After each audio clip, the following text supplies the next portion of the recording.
Welcome to another episode of Jay Leno's Garage. The car we're featuring today, a 1934 Rolls-Royce with a Merlin aircraft engine. This has been in the garage, God, I've had this thing a long time, almost 30 years. It's a fascinating automobile. You know, I've always been fascinated by aero engine cars. And back in the 80s, I read about a man named Paul Jameson who built some fantastic Merlin-powered cars in England. You can Google his name and look it up. He ran all sorts of demonstration runs around England with these things. He built one with 6 wheels and all this kind of thing. Well, he told me he had a running engine and chassis with kind of a homemade wooden body on it. It was on a Rolls P2 chassis. And I said, okay, I'll buy it. I think I caught him off guard. He was so stunned that I bought this thing. And I flew it over here, and we really had our work cut out for us. It was running a Jaguar gearbox, a Moss box out of an XK 120. And the trouble with an engine like this, it makes 1,750 foot-pounds of torque. There's not a gearbox or clutch that could take the power. And it was running a Holley 4-barrel carburetor. I got it here, we got it running. I said, let me take it for a ride. I put my foot into it. I hit second gear and didn't even press the gas all the way to the floor. And I heard, and what's that? And I wasn't moving anymore. Every tooth had broken off second gear. I thought, oh. So I found another Jaguar gearbox and I put that in. And of course, hey, same thing happened again. Well, after that, just all the teeth. I said, okay, what am I gonna do with this thing? I didn't want to put an automatic gearbox in it. You know, we have the other Merlin-powered car. Actually, it's a Meteor-powered car, the Bentley, this one here. But that had an automatic gearbox. I didn't want to do that. I wanted to keep it sort of, well, I just like a manual gearbox. So we brought it into the shop, and this is a restoration that took the better part of 20 years. You know, just so many things came along and other projects and start it and stop it and try and find different solutions. And we also wanted to design a proper period looking body for this thing. And I think we accomplished that task pretty well. It looks period, it looks proportional, it looks correct. Well, let me bring in Jim Hall. Jim is our chief fabricator. Jim, come on in. Jim, I believe, was 17 years old when he started this project, and he's now 28, and you can see the toll it's taken on him. This is unbelievable. Right? You know, Jim and Bernard and George and all the guys, a pair, they're all done a wonderful job. The first thing we should do is show the engine, because that's the heart of this beast. That was the whole idea behind it. Let me show you what we got here.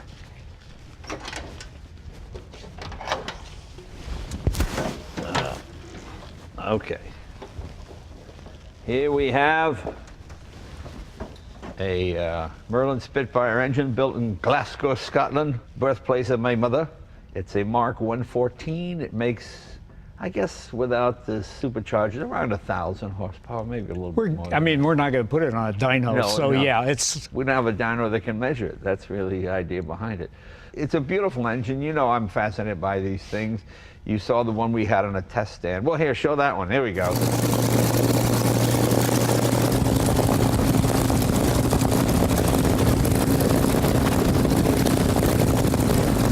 Okay, that's what it looked like when it was in the aircraft.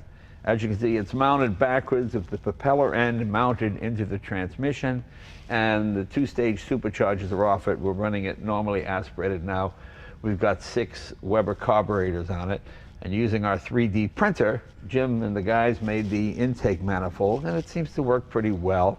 If you don't know what this plaque is, it says, in memory of Thomas J. Lane, Jr., Corporal, U.S. Army, 5th Corps of Engineers, Special Brigade, died on Normandy Beach, June 6, 1944. His son, Tom, is a good friend of mine, and he told me the story of his dad. His dad was a young American soldier. He went to England. He met an English girl. He married her. They had a child. 2 weeks later, he shipped out to Normandy Beach and died on June 6th. And Tom never really knew his dad. And I just thought I would put this on here just as a tribute. You know, we forget, we have fun building these hot rods, and we forget the real meaning of these motors and these engines and why they were built. and they were built to protect our life and our freedoms, and he was just one of the many, many people that died that day. And you know, everyone is important, and if I could put every one of their names on here, well, I wish I could. There's just not enough room. Well, that's why it's there, and it's just to honor him and remind people of what this engine was all about. You know, it's fun to put them in cars and do all that kind of thing, but you realize this was built to fight tyranny and win the war. And I know there are a lot of great engines in World War II. I know whenever I say this is the greatest, to me it's just the greatest because just of the stories. And it's a jewel. Yeah. I mean, it's unbelievably complex. And when you can actually see inside it, it's like, how did they do this during wartime? So it's a great tribute. The amazing thing about this engine is this was built under license by Packard in the United States. And the idea was to get American manufacturing efficiency to make these engines. And I read that they had to entirely redo all the drawings because the Rolls-Royce drawings, the tolerances were so wide. Yeah. They said, we can't have interchangeable parts with those tolerances. We have to do this right. So we can have every part interchangeable with every other engine. Just pretty amazing. I mean, it's amazing how many of these they built. But this one, I just like it because it's from Scotland and it's a proper Rolls-Royce. You know, what happened with a lot of these motors, the ones that weren't good enough for aircraft, they put into tank duty. They would take them and they would put these rubber top hat valve guide seals in to keep them from smoking, because if a tank smokes, it's going to give away the position. So they called this the Meteor when it was in the tank. But the most powerful version was always reserved for the airplanes. And that's what this one is. And this name just looks so impressive when you see it on the valve cover. And of course, the beautiful stainless steel headers, Paul Jameson made those, I believe. Everything else we pretty much did here. Oh, we built a modern radiator with a shell that looks like a Rolls-Royce shell. Right. So that looks appropriate.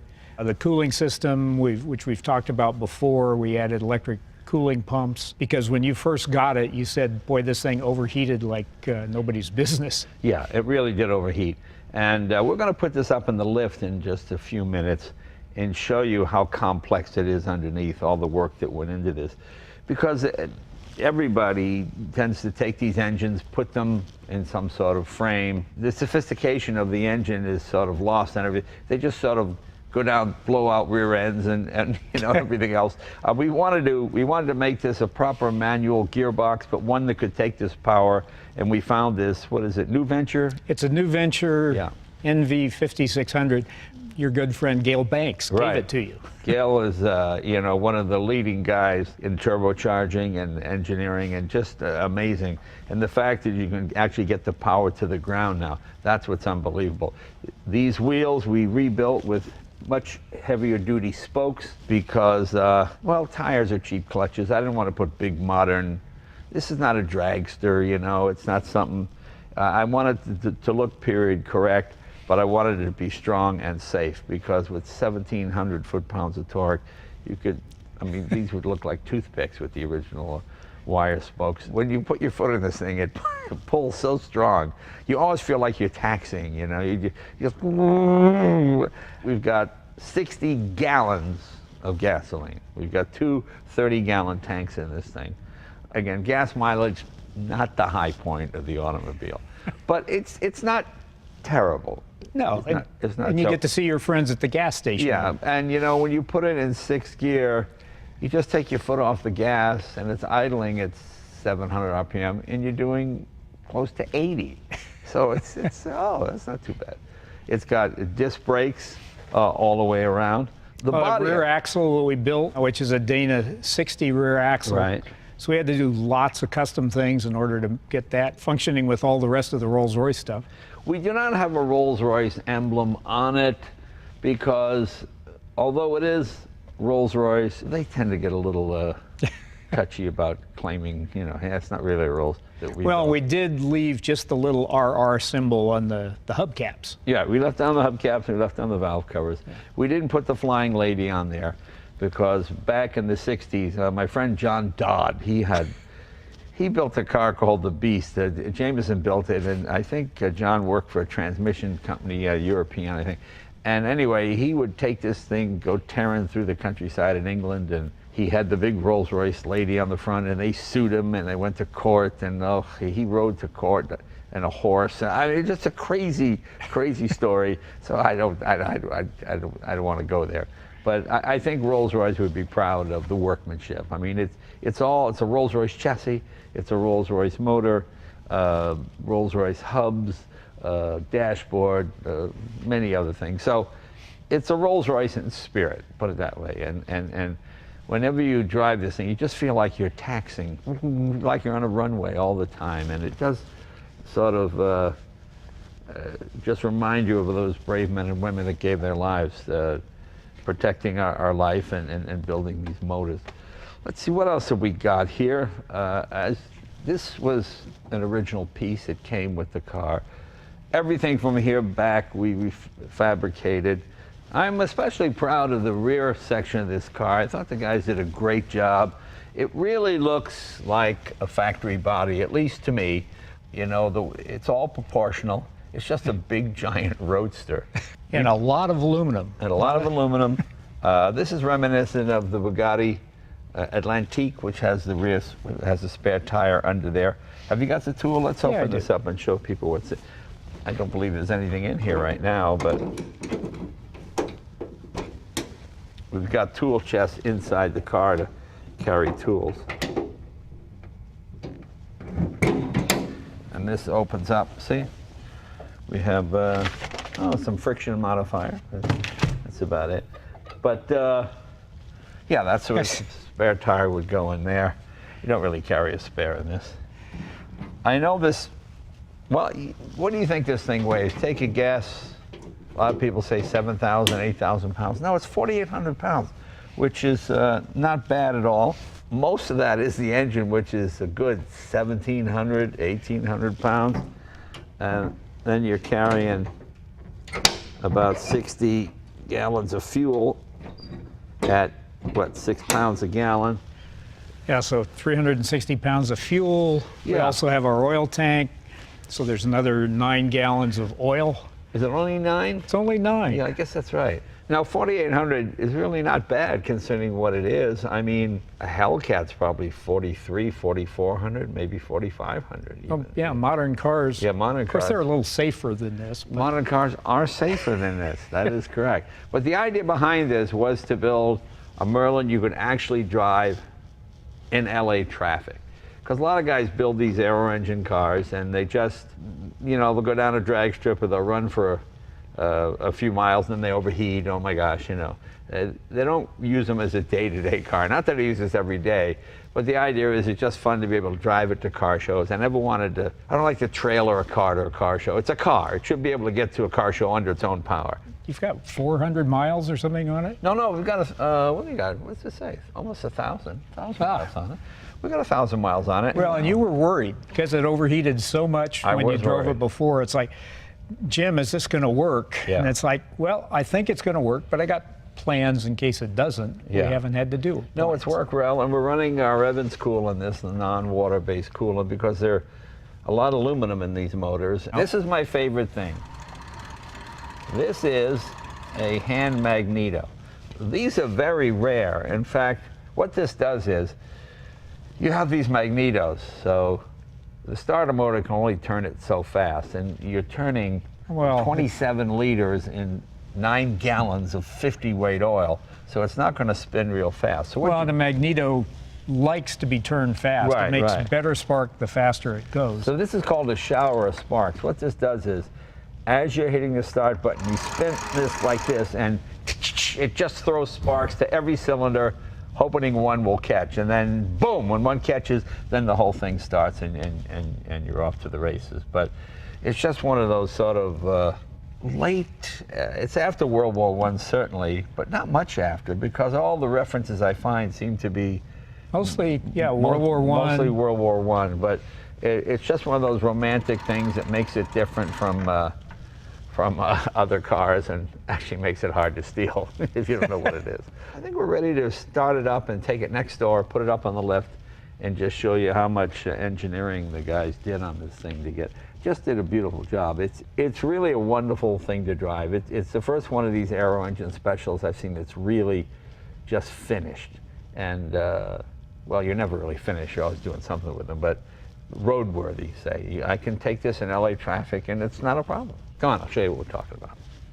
Okay, first we'll explain all the gauges and what they do, and then we'll go through the firing up process, which is exactly like flying an airplane almost. We have our clock over here, our main power headlights here, Mag 1 and 2. We have our starting Magneto, which is this one here, which I explained a little earlier.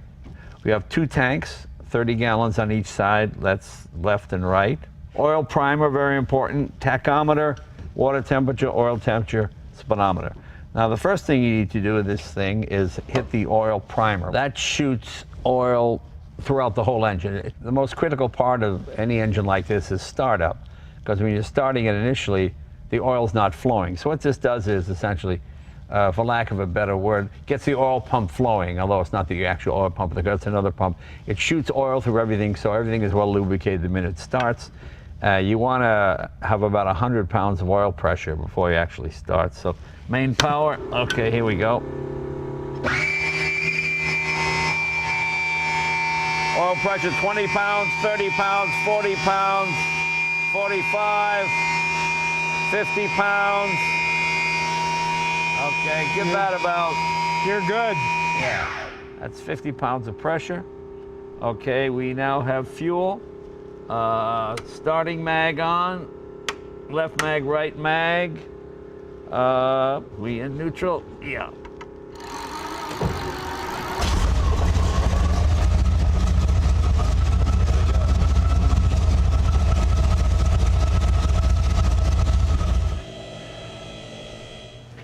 Okay, we've got it up on our sterile Coney lift here, give you an idea of what's happening underneath.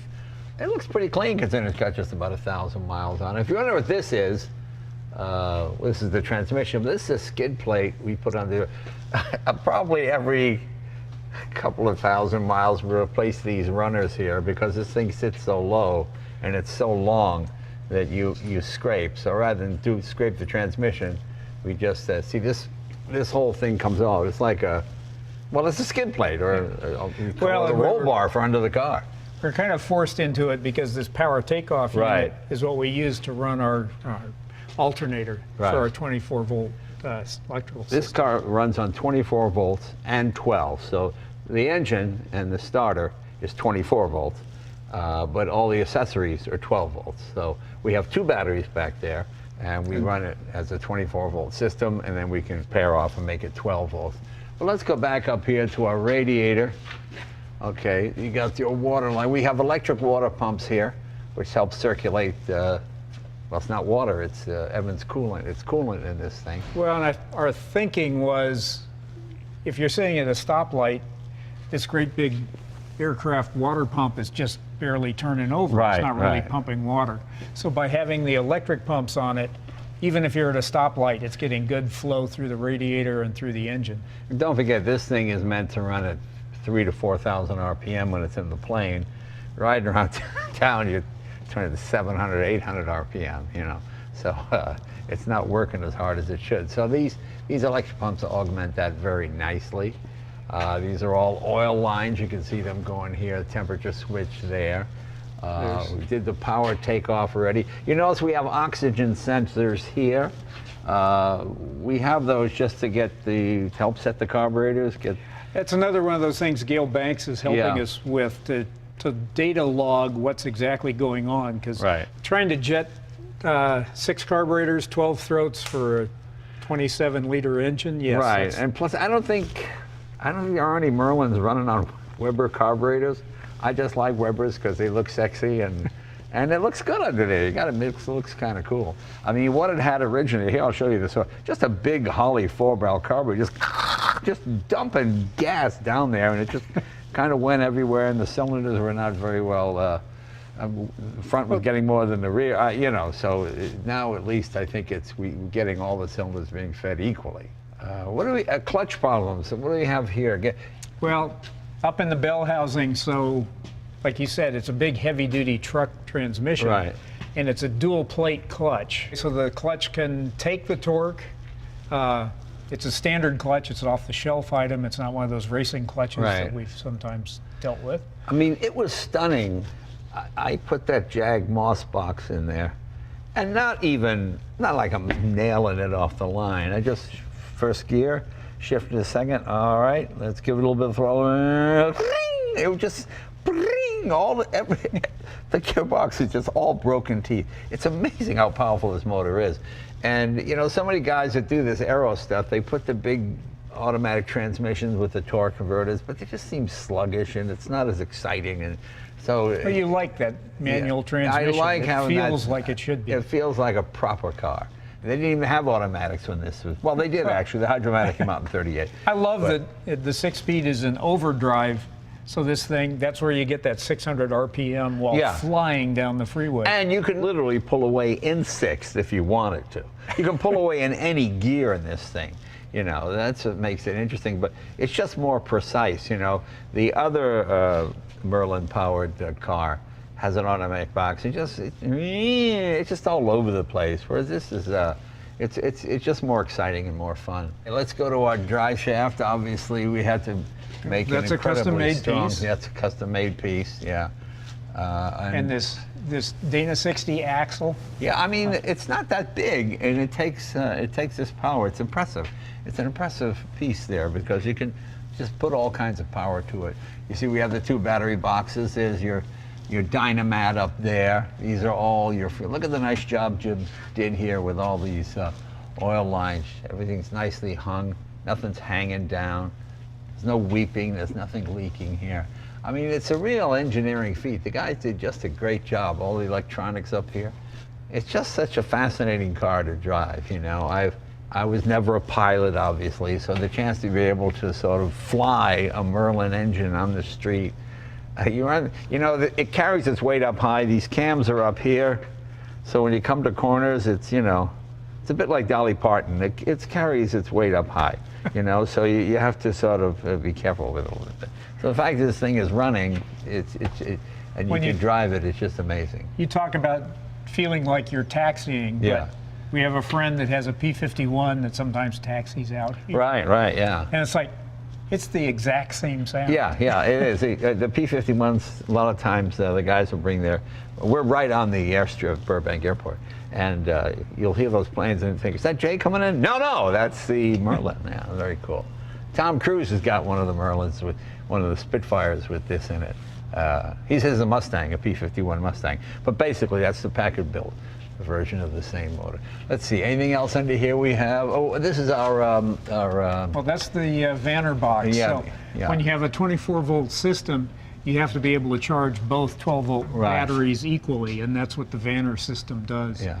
And they've been very helpful to us. And that really noisy priming pump, that's what this is up here. That's a 24-volt thing, so when I built the electrical system for this car, you got to take all that into account. You got some motors that are 24-volt, relays that are 24-volt. You've got other stuff that's 12-volt. Right. So it's pretty amazing. But I think we're about ready to go for a ride and give you an idea what this thing is like. Jim, thanks a lot. All right. This is the perfect weather for this car. About 50 degrees Fahrenheit. The torque is unbelievable. You just touch the throttle. It's like the hand of God. It just pushes you. It's just such a torque monster. Hilarious. And you can pull away in any gear. It doesn't matter. I just love the fact you really have to touch the gas and you get that tremendous surge. It's extremely cold-blooded. Takes a long time to warm this much engine up. You got 1,700 pounds of motor to warm up, as well as 9 gallons of oil. Probably got to go a good 40 or 50 miles before everything is really warm, especially on a day like today. As I mentioned before, this engine was built under license by Packard here in America to put in the P-51 Mustang. We wanted to utilize our American manufacturing techniques. You know, we were able to build a fighter plane an hour, and there was nobody else in the world could match us in terms of manufacturing capabilities and speed. And so when they decided to use an American version of the Merlin engine. Part of the deal was Merlin wanted us to build it using Whitworth or British Standard threads, and they had to redo every blueprint for every part of the Merlin engine. They had to simplify the manufacturing process because the Merlin was so complex, it just took too long to assemble.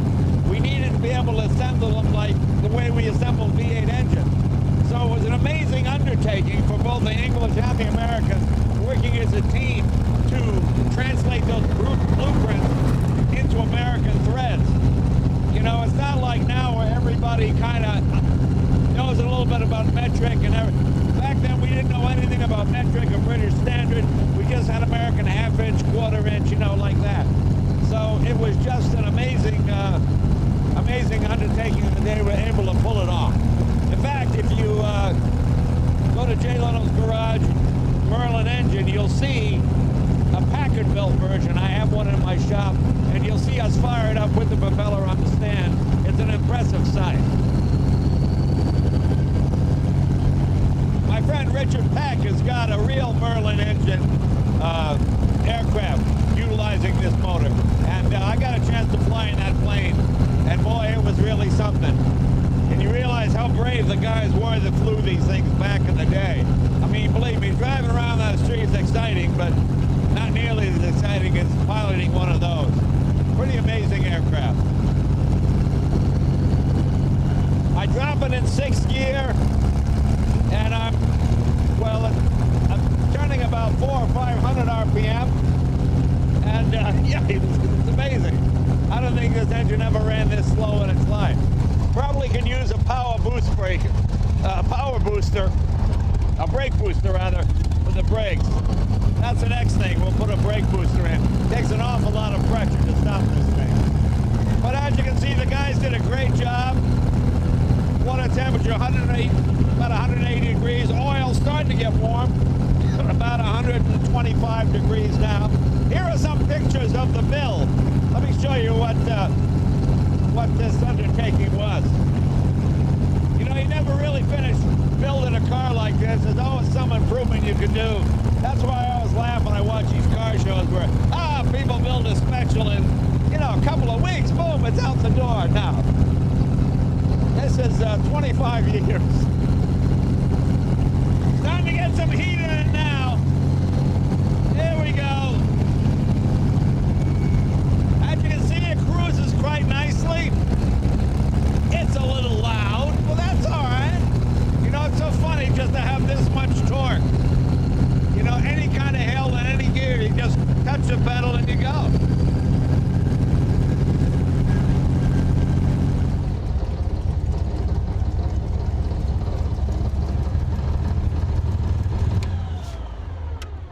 Well, I hope you enjoyed this as much as I did. You know, we have a lot of fun with these things, but you never want to forget the main purpose of why they were built. You know, they were built to win a war, and this was a weapon, and a very effective one.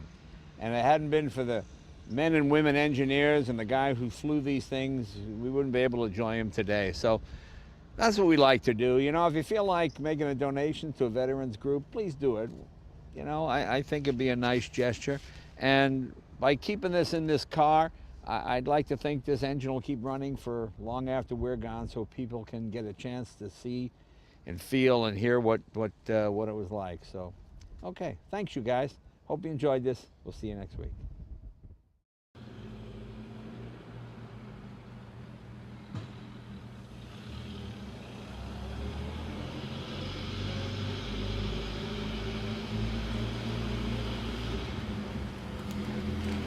Mm-hmm.